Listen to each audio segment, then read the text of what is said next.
I should say regarding the championships, it wouldn't be the same without Joe there. He's been a loyal supporter for 20-odd years, always down there coming up with some kind of colorful story to make the news. Joe, I wanted also to thank you right at the outset for that very generous offer of a $2,500 donation. That's very generous. Now, I also were you the one with 2,500 back there? I also wanted to make mention of Joe's illustrious remarks at the outset. You know, he mentioned talking to the unborn child, "I'm your daddy, I'm your daddy."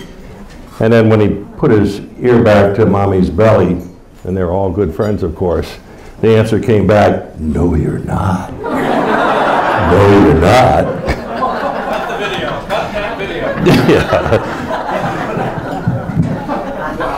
Everybody in this room, based on their respective occupations, have some kind of professional log of stories in their background. Doctors, dentists, lawyers, folks that operate machinery and whatnot. In the case of the military and Navy specifically, they're called sea stories. And so I'm going to just spin one sea story that I remember very well, like it happened yesterday, from 30 years of being out there running around driving ships most of the time. And this one, as you might guess, had to do with animals of one gender or another. I was out of the Naval Academy as a new ensign back in 1963. And within a couple of years, I found myself as executive officer, the number 2 guy, on a ship that had been built for a one-way trip to Normandy. And the ship is called LST, a tank landing ship, and there were 6 of them that were berthed right over at Little Creek for a number of years. And their job was to basically travel on down for 6 months at a pop to the Canal Zone. And while they were home ported there in Panama, they would be sent hither and yon on a variety of missions by the naval forces down in the Canal Zone. And these were the wildest kind of missions you could ever imagine. True McHale's Navy, all about it. And one of the missions that I'm going to tell you about tonight was so atypical as to what the Navy does as far as global force, global presence or whatnot, and it entailed supporting the U.S. Embassy down in Panama and the several military forts run by the Army down there, one of which had a very large assortment of animals in basically a zoo-like atmosphere.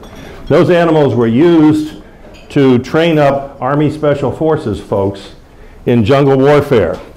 Well, lo and behold, the embassy asked us to load what amounts to a pretty full bunch of animals and run them on up the coast a couple of hundred miles to a little Panamanian village that was celebrating what amounts to Carnival. And so we had, as the first ship that had gone into this little place, which really didn't have much in the way of running water, lights, phones, this was back in the early 60s, and then take this zoo, offload it into this little rural area, leave them there for 3 days, and then retrieve them and bring them back to the Canal Zone, put them where they started out. Well, you know, we being the good guys saluted and said, "I will sure do that." And it wasn't more than a couple of weeks later that out of the Army fort came several trucks filled up with these large cages full of every kind of animal that you could imagine being down in the Canal Zone area. There were jungle cats, there were probably 60 various types of monkeys, there were parrots. It was a real combination of jungle animals. Well, this ship looked like basically a shoebox. And it had 2 doors that opened up in the front where tanks could roll out right onto the beach. And in this case, we kind of became a mobile zoo.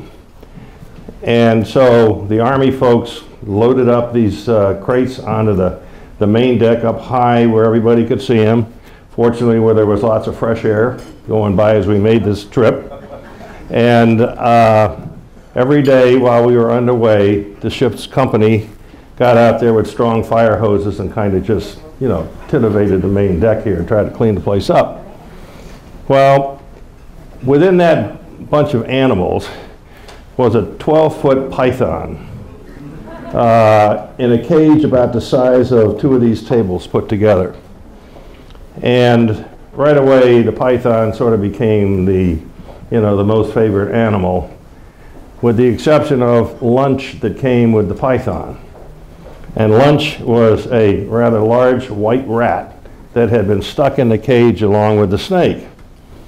And so, suddenly the crew had its own kind of a semi-movie theater kind of thing to look at, and a crowd just sort of gathered around this little zoo here as the days went by. Well, the snake took position at the back of this cage, and he's sitting back there with big old wide eyes and his little tongue just sort of flicking away. And the rat, took himself to the far corner and just sat there shivering, and off we went. We got down to this little Panamanian city, really a native town farm kind of an atmosphere. And all of these animals were offloaded, taken inland, and the folks in town showed the same kind of reverence for these, particularly these 2 animals, as did the ship's company.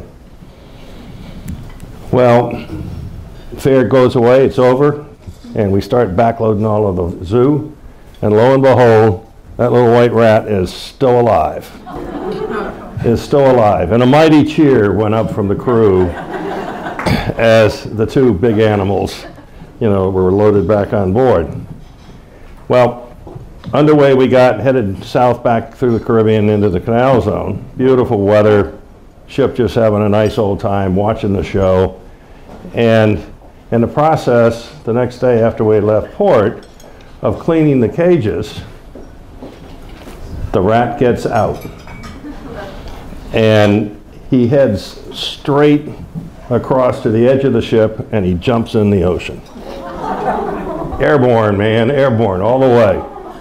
And he dropped about 20 feet down into the blue Caribbean and started paddling for all that he was worth. And his little nose was sticking up in the blue there. He's going to town like this, and his little tail was sticking straight up at the other end as he was swimming along, right?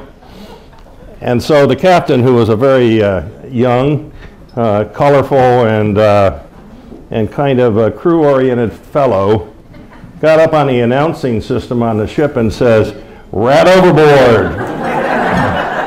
Rat overboard! Away the rescue detail." Now this is a Navy ship, a big gray Navy ship. And immediately the well-trained crew manned their stations as fast as they could, and they started lowering the rescue boat, right? Well, the rescue boat on this particular ship is actually a small boat unto itself, and it's got a lot of people in it, right? And in this case, a lot of those people had crab nests, because that was the only way they were going to get that rat out of the ocean. Well, out they went, and around and round in the ocean went the boat, trying to reach down at this rat who was he didn't really know what he was doing, but he was swimming as best he could. So eventually they scooped him up, brought him back to the ship, up into the boat, and that's where I kind of lost it. Because I'm thinking, typically now, what's going to happen about this? Navy ship rescues rat. You could just see the nets humming, right? Lots of questions coming back that we really didn't want to see as a question. Well, up in the skids comes this boat, and the rat is taken out of the boat and brought on down to where the staging area is for all of these cages. And I thought, bad on me, I thought that the rat was going to go back into the cage with his friendly snake. Not the case, not the case. The rat actually had a broken tail, and actually, it was hanging half off, a perfect right angle when you were holding this little critter. So the ship's doctor naturally was called away to save the rat as best he could. So now the rat is getting a kind of a masking tape, put him back together tail. So I'm still thinking, bad on me again, that rat's going back into the cage. So I went back to work. My office was about 100 feet from where this was going on. And I'm writing away. And I get this on the door. And I came with props. Exactly. Right. I'll leave this one alone right here. So the leader of the crew comes in and said, hey, XO, we've got this rat here, and the rat's in the box right now. We put paper in there and whatnot. Can you see this guy? He's really a cute little thing. And the crew would ask that you allow us to put this rat down on the serving line in the cafeteria so that as we go down with our trays and whatnot, we can look over at little Mickey in there and see how he's doing. Bad on me. Because I said, oh, I guess it's okay. I don't see anybody getting hurt here. So about an hour later, time for lunch, right? So as lunch gets started, 5 minutes later, XO, we got a problem. And the problem was that one of the sailors going down the line had stuck his finger inside the covering, which is a little smaller mess than this. And the rat just sort of got up on his hind feet and went, ugh, and just nailed him right at the end of his finger there. Sweet 2 little marks right there, So here I am as the XO thinking, oh my God, we're going to have a bad medical problem on our hands, and that's going to be an even nastier message to write than the first one.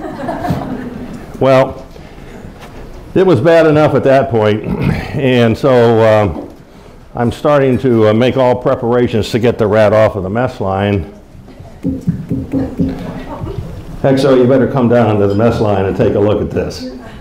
So down I went, and the little rat was laying on his back with all 4 little piggies looking skyward, right? Not having a good day because he had succumbed, and down he went. So I'm thinking, oh my God, that's going to be a terrible message, right? So the next thing that happens is that we call away for the second time in a day, ship's doctor to XO's cabin, all right? So down comes the ship's doctor, and what are we going to do with this? He said, XO, we got to take it ashore when we get back to the canal zone to have it tested for rabies. Well, what are you going to, how are you going to do that? And he said, well, we're going to have to freeze him solid. So he actually did, and he got himself what amounts to, in today's, there weren't any Glad bags back in those days, but there are now.